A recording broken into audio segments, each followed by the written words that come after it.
Hello, this is Tiana, and this is week 2 of Review It. Today, I'm going to talk about something that's a lot more serious than just a TV show, and it also goes into reviewing things, but it's more about representation and things within the film industry. Today is going to be bad representation, and I decided that I'm going to take these topics and like every other week, I will change what I'm doing. One week I will talk about a movie, and the next week I will talk about something within the film industry, and this will be that week that I talk about what's in the film industry. So, the subject today is bad representation. This topic was brought on because of a Tumblr post that I've seen. It wasn't really bad, and it's just something I go through Tumblr all the time and see. But it was a Scooby-Doo post, and it had shown it was Daphne and Velma. Daphne looked the same as always, but Velma was depicted as a bigger woman, someone of bigger size, and she was also darkened. Her skin was darkened and everything, and it just kept happening where I would always see her, Daphne, as the only one who would be changed to become someone that's either a person of color or someone who is of a pluser size, which this representation is nothing really all that bad to it, but it does give off this mindset where people think that the only way you can be a nerdy character is if you are a POC or if you are a bigger person. And it kind of just gives a little bit of a negative connotation towards being big or being a POC, because people still see nerds, quote unquote, as a bad thing and see them as like this pariah of the social life.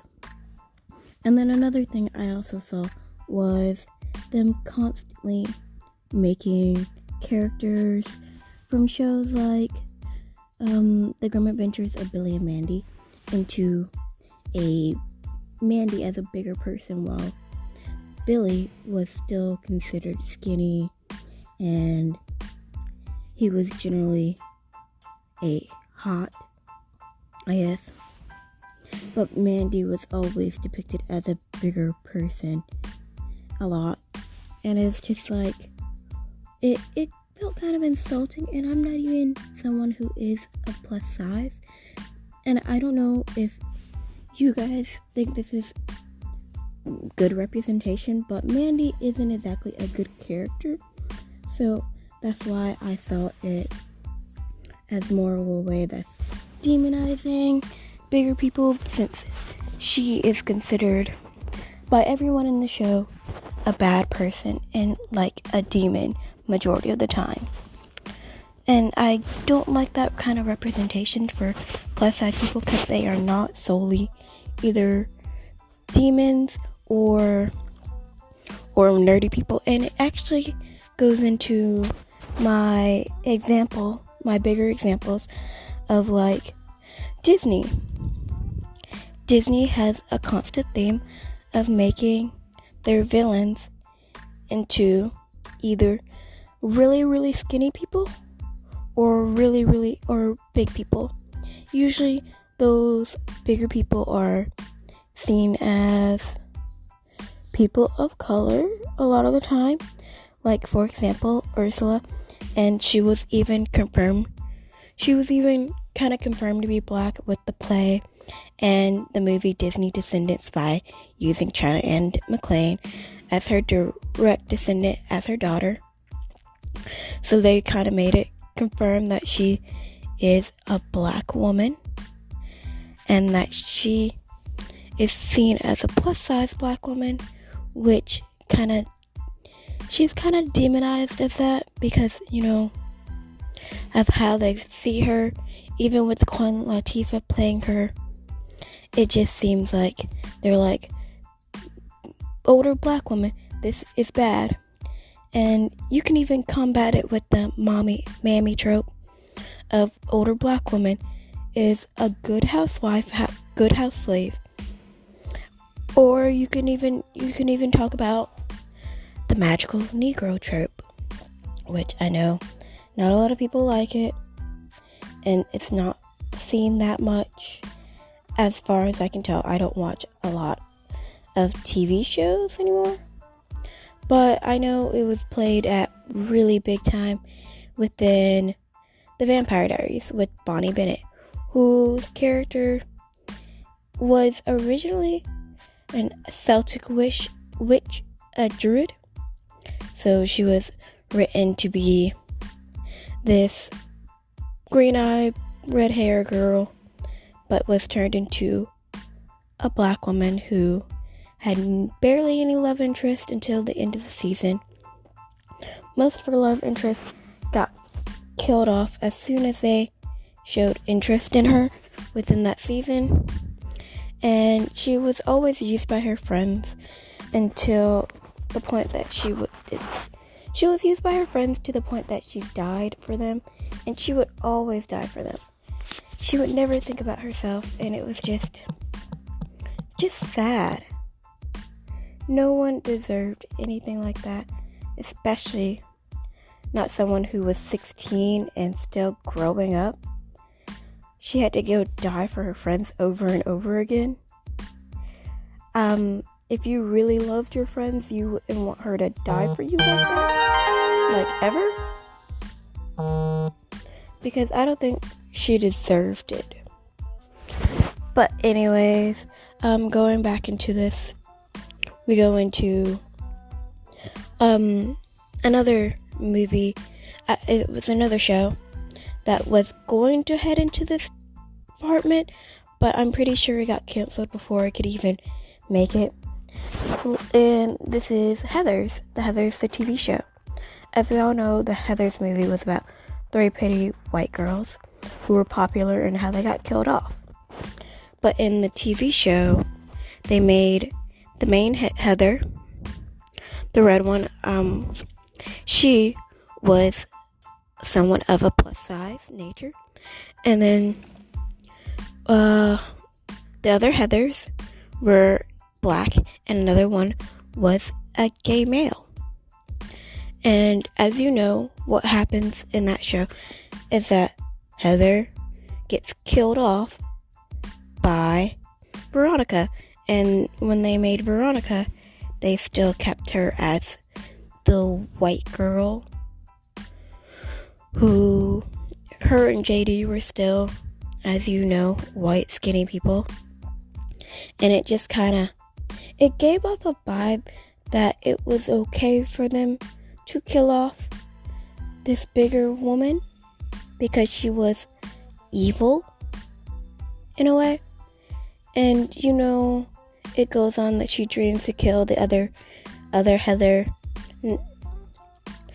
but she doesn't really do it. She just antagonizes her.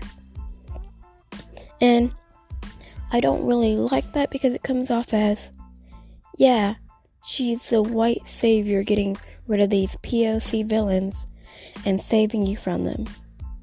Which isn't good at all because it's not really like that. And the show got a lot of backlash because people were like, this is the whole point of Heathers. People like these aren't the majority, they are the minority, and that they aren't seen as popular, which the show really messed up. And as I go into more of this, I would like to say that stereotypes in these shows and stuff also they are largely used in negative connotations. Like, you can take the show, my favorite show of all times, I love this show, Heroes. The way they introduce the male black character, D.L. Hawkins was that he was on the run from the police because he, quote unquote, stole $1 million, which he didn't actually steal. Turns out that his wife stole it. His wife was played by Ali Larter, a white woman. But of course, throughout the whole first season, he was seen as a thief and that he was in jail and and the writers even were going to write him as a white man's nightmare at first, which is horrible. I mean, they changed the script and everything. They changed stuff about that. But at the same time, they still had that mindset involved. And I could go into stuff like Tyler Perry movies where there's constantly this thing where black women are in trouble and in need because of a darker skinned man, and then they need a lighter skinned man to come and save them, but I won't go too much into it. I will probably make that as another episode for colorism, but this is just bad representation. But then you have Asian stereotypes as well, where they are constantly turned into either the smartest person in the room, if they're a guy that's like this smart nerdy dude, or they're like this kung fu dude, wise master. And it's funny because first of all, our society has definitely shown that they're not either one of the two. I am a K-pop fan, and I definitely know that, yeah, they don't fit in just those two categories. And in fact, a lot of that stuff plays into like the concepts of the model minority and all that, because Asian people have to feel like they have to work harder to be on top in order to be seen as in this area where they're giving privilege, as you can say. But it just like media plays them up on these two tropes. Or we could even go into how representation tends to make the Asian woman as into these exotic, innocent, docile ladies, or either the the dragoness lady. I'm pretty sure that's what the archetype is called. But that archetype is when they're like these seductive mistresses who are good at kung fu, obviously, or either some types of martial arts. They are mysterious. They want to seduce your man and just take whatever they want from him and leave. So they have those type of archetypes for them, and it's constantly put on real actual women and puts them in danger to this day because of that bad representation. Just like how black people are seen across the world as thugs and thieves and all this other stuff because of the representation in media, the same Asian representation hurts them as well. East Asian. It's not just solely Asian. It's East Asian. But for South Asian, you can look at how they portray people in like India as like the tech support dude who doesn't really care and just have to listen to these white people talk all day. And they just, with this thick Indian accent, which usually isn't like a regular Indian accent, it's a stereotypical Indian accent. And so they just have to listen to them talk while using the stereotypical Indian accent. And it's just kind of demeaning as a person who just watches these movies and it's like, they don't really talk like that. This doesn't really happen. They have lives outside of being tech support. They don't want to just be tech support or super smart and all this other stuff. And a lot of time they also there's also this stereotype that all Arabs are terrorists as well. And that gets played into some things as well. But I haven't really seen it all too much. As much as, like, I've seen the Indian tropes. I mean, you can even look at Big Bang Theory for an example, where they do have an Indian character. And he's just played for laughs as the Indian, as you know. And you can look at, once again, heroes for the Asian trope. One of the Asian tropes, where he's just like this Asian dude who's sweet and doesn't know anything, and then turns into this hardcore warrior with a sword. He must have a sword. Who is trying to save the world because his friend died. That's his whole motivation. His friend died, so he's trying to save the world, and he's gonna murder anybody who's in his path. Which kind of subverts some of the stereotypes you see of Asians, because he does have like an actual backstory. He's not just a smart guy. He's more of like average, but he's a better vision of representation. But you can you can look at stuff like Shazam, where you have the Asian kid as this gamer dude who's just really smart, knows how to fix up cars and stuff like that. And he's just this tech prodigy. And they also have like the little black girl who's like this loud, sassy person who doesn't stop talking. They are like the peak of these tropes right here. That movie is a big one that shows off. And then you could even go into how the trope about people of Hispanic or Latina descent, where people are always talking about how they're gang affiliated, or like they're thieves or some other stupid stuff, and how they're like in cartels or anything. This was done within the black community with Bad Boys. Like, a lot, 2 out of the 3 movies had villains where they were Latina or Hispanic. I don't exactly remember, so I just know that they were from South American or Mexican, or South American or Central American countries.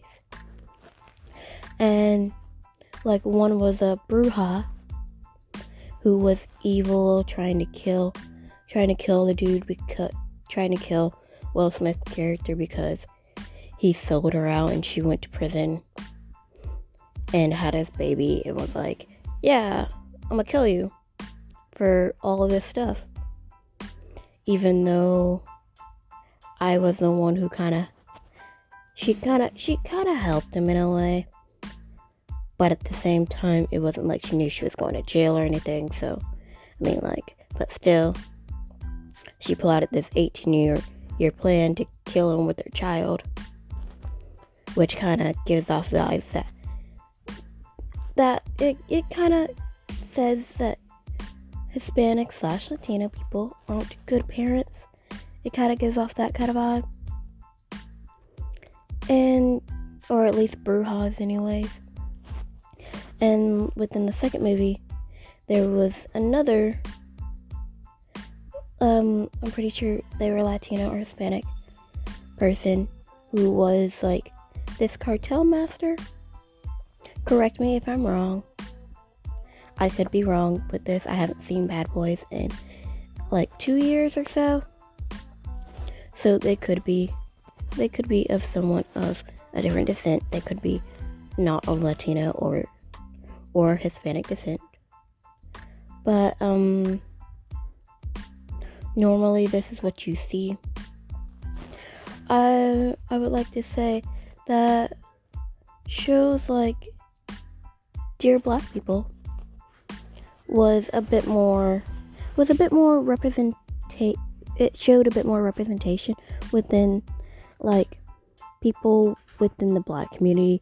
It tried to bring out stuff within, it tried to show other cultures and races that come within contact with the Black community by having people like Amy Wong show up and like show her trying to come into the Black community and see how they're similar, even though a lot of things today will quote unquote say that they're not similar, but they are definitely similar. I mean, everybody who tends to do like this little compare and contrast thing sees that they're like similar, but they do have some differences as well. Don't get me wrong, there are definite differences. There's another show, I can't think of it right now, but it did also highlight on some of these differences that people have. And overall, representation and diversity is usually a good thing. We love representation, we love diversity, but the way that it is used sometimes by people who are writing these stories and directing them, it is used in a negative way. And it's like this subtle way to try to put other people down and try to keep them in this systemic oppression, place of oppression. Like how all these movies were, a lot of the people where a lot of the Black people or Latino or Hispanic people are seen as gang affiliated or like thieves and like terrible people that have to have this white savior help them. Things like that. Which we're all like, it's good and well, he's a good guy now, but at the same time, we're just still here like, he was a bad guy. He was seen as bad. And he was treated this way. And that's what people are going to remember. They're not going to care about the redemption arc. You see to this day that some characters still don't get the credit that they deserve, because even with their redemption arc, and they're still seen as bad.